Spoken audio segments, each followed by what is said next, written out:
À travers le monde, les grands centres urbains sont considérés comme des endroits qui émettent plus de quantité de gaz à effet de serre dans l'atmosphère. Même si l'Afrique ne pollue pas assez avec ses 3,8% de pollution au niveau mondial, ces différentes villes restent quand même des foyers de pollution. Ici à Brazzaville, à cause de l'augmentation de la température, nombreux sont ces citoyens qui préfèrent se déplacer à bord d'un véhicule climatisé. Long par ces activités, nous avons parlé par exemple, nous pouvons parler de l'industrie, nous pouvons parler de l'agriculture, nous pouvons parler du transport. L'homme contribue à émettre les gaz dans l'atmosphère et qui fait que leur quantité puisse augmenter au sein de l'atmosphère.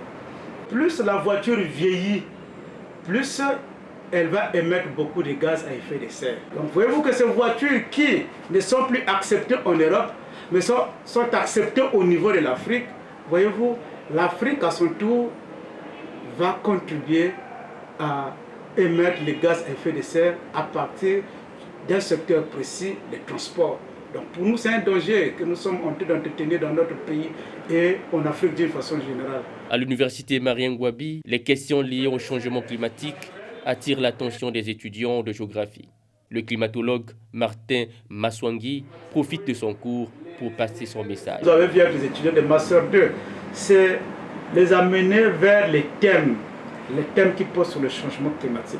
Vous voyez les pays développés aujourd'hui demander aux pays du bassin du Congo de ne plus couper la forêt, non pas encore de diminuer et ralentir l'exploitation parce qu'ils savent que eux, ils pourront continuer à émettre les gaz carboniques puisqu'il faut faire développer l'industrie. Mais nous, au moins, bon, comme nous sommes des pays sous-développés, vous gardez votre forêt, on va vous donner des moyens et votre forêt va continuer à séquestrer les gaz carboniques et l'équilibre sera créé. Justement, la forêt serait un rempart face à la forte concentration des gaz à effet de serre dans l'atmosphère. Mais quand elle est agressée de cette façon-là par les populations, les espoirs s'estompent. À travers ces activités champêtres et de fabrication du charbon, bienvenue comme les autres déforestent ces forêts qui pourtant rendent la vie possible à Brazzaville.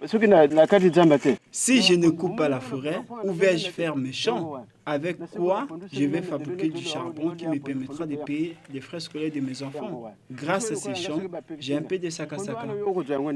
Le réseau des journalistes de l'environnement et pour la promotion des droits des peuples autochtones, RGPP en sigle, à travers son président, Alexis de la Rivière, fustige ces actes qui consistent à détruire notre écosystème forestier. Nous avons créé ce réseau pour sensibiliser la population, sensibiliser les décideurs politiques sur les effets des changements climatiques, sur la menace qui pèse sur l'environnement.